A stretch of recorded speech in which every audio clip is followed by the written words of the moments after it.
As John has introduced me partially already, I won't bore you with too much information about me. My name's Tim Platt. In my day job, I'm an advertising photographer. I live in Norwich, but I have a studio base in London, and so I do a lot of toing and froing. I'm here to talk about my app that I've developed called Moodlapse, which is developed from my interest in time-lapse photography, which I'll get onto. So thanks to John for giving me the opportunity. I'm not really pitching for business here. It's more about just an opportunity to explain what I've been doing and to see, whether anyone else is interested in talking about anything really. I'm very receptive to ideas, proposals, interest of any kind really. So the idea for Moodlapse developed out of my interest in time-lapse photography of flowers blooming, which is a new departure for me. I've been working as a photographer for over 20 years, but I got into this last year, and around this time last year I did my first time-lapse. And I noticed once I'd had the clips sort of processed that in the post-production software, if I layered them into symmetrical patterns, because they're videos, not stills, they're animated, and you get quite interesting sort of hypnotic effects, which I didn't know what to do with, but I showed them to people, and invariably everyone said, wow, this is A, pretty cool, and B, very relaxing and kind of hypnotic. So I started to think about creating a relaxation aid, really, on the back of this sort of immersive experience, really. So I've completely lost my thread. But the idea being that it's a tool, really, for people to use just for a few minutes here and there, anytime, anywhere, just to kind of zone in on something that takes you out of your sort of stressy environment and allows you to focus and concentrate on something kind of beautiful and relaxing. And I think, it's an age we live in. We're very bombarded with endless scrolls of shouty stuff and distractions and noise, and it's had an effect on our attention span. I mean, I don't want to get too sort of philosophical, but I think we've all become very busy. We've lost the ability to focus and concentrate, and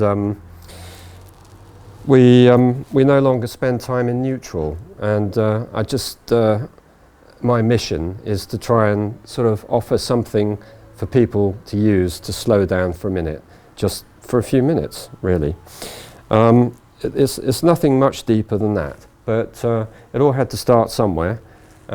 So this is where it began for me. I built a shed which I purposed as a sort of home studio, really.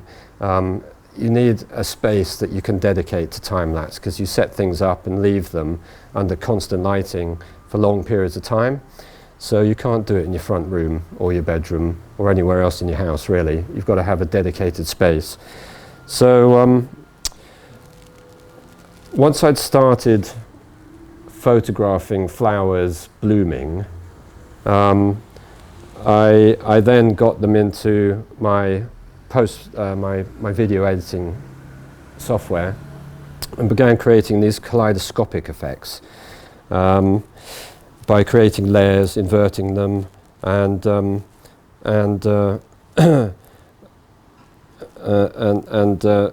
sorry, basically I've sort of explained a bit about the process. I probably don't need to go any further. What you do is you go into the app. There's a couple of menu screens that scroll. One is audio, one is video. On the video, we've got loaded a series of time-lapse clips of different flowers, which you then select, and when you hit play it appears full screen on your device, and at that point you can start to tap and slide and pinch and zoom and play around with your patterns. And in fact, you can also export stills from the playback screen, which is quite fun, which can then be shared from within the app. So you've got your video going. You choose a binaural soundscape, which I had commissioned by an expert in brainwave music, which is an interesting field that I don't have time to talk about. But basically, you work with specific audio frequencies that stimulate specific brainwave states, and they relate to, you know, your alpha waves, your beta waves, etc. And the process is called brain entrainment, and it's quite interesting. If anyone wants to sort of look it up, it's worth finding out about. We have different modes, which are layer sequencing options. So this just adds a kind of spin to the core experience. You can choose how you want the layers to sequence, and each option gives you a slightly different effect. There's an autopilot option which just randomizes the experience and allows you to sit back and watch, which is nice. It's very chilled and relaxing. So once I decided to give this a shot, I had to find collaborators. By December, I'd found my two main partners, one of whom does the music and one of whom does the coding. The guy who does the music lives by a beach in South Africa and is a bit of a dude. I've never met him or even spoken to him. The same goes. The same goes. I'm just going by, you know, the chat we have, because it's all done by chat. You never speak to anyone these days. My coder, who's a genius, I found living in a small village in the middle of nowhere in Spain. So we're quite distributed. You know, I'm here in Norwich. They're all over the place. But it's worked pretty well. We've had a very intense period of development, and by April we got the app onto the App Store. So we had version 1. So woohoo, that was exciting. We've since then updated several times. It's now a universal app, so it works full screen on the iPad. So it works iPhone and iPad.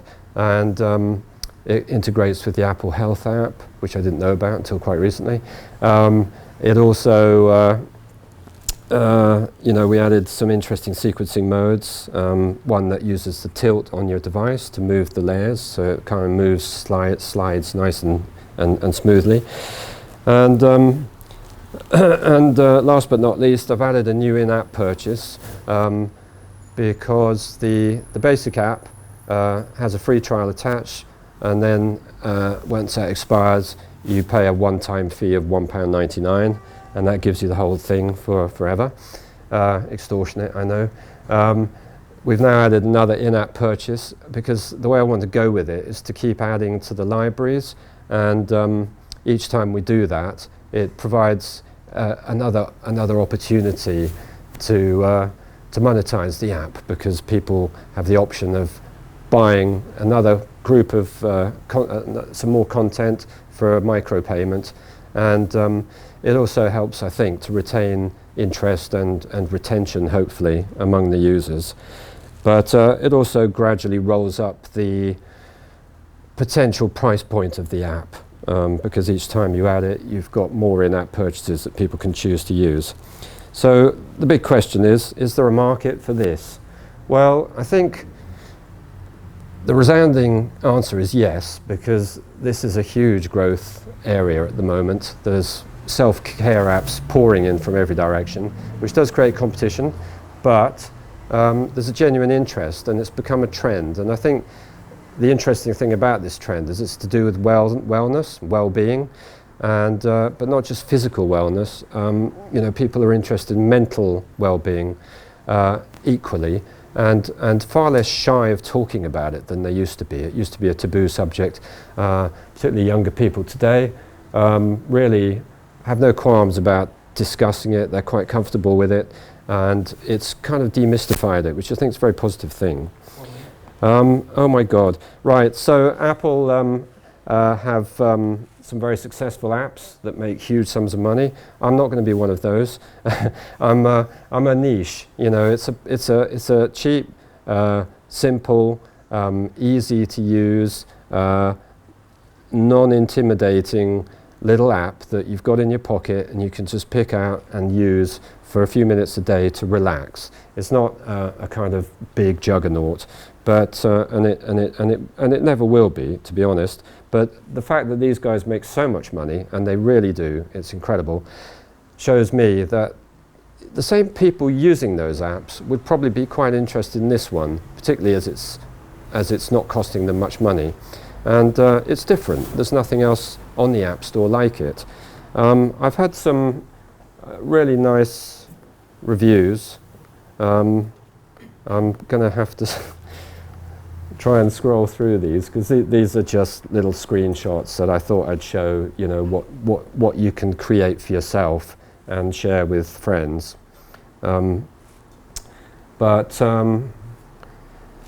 Just the final slide, really, I thought I'd sort of add a list of features which I won't sort of talk through. We've had a bit of traction on the App Store. We're getting, you know, 5-star reviews. People are really enjoying it. And nearly every single one of them mentions the word relaxing, which I think's, you know, quite interesting, because it's a universal thing that all of us could do with. And wherever there are human beings on the planet, there's going to be, you know, a need to relax. And, you know, potentially there's quite a wide field out there. My main problem now, having developed this to a level which I'm comfortable with, is marketing it, really, and you know, building up an awareness, because I'm a needle in a haystack on the App Store. I need to get it out there. That's partly why I'm here tonight, because it's good practice for me to just talk to a group of people about this. Not something I generally do. And I hope, you know, some of you might check it out on the App Store and sort of have a little play with it, really, because you have to try it to really understand what I'm talking about. It's kind of a difficult thing to explain, but it's, as I say, dead easy to use, and hopefully some of you will find it and enjoy it.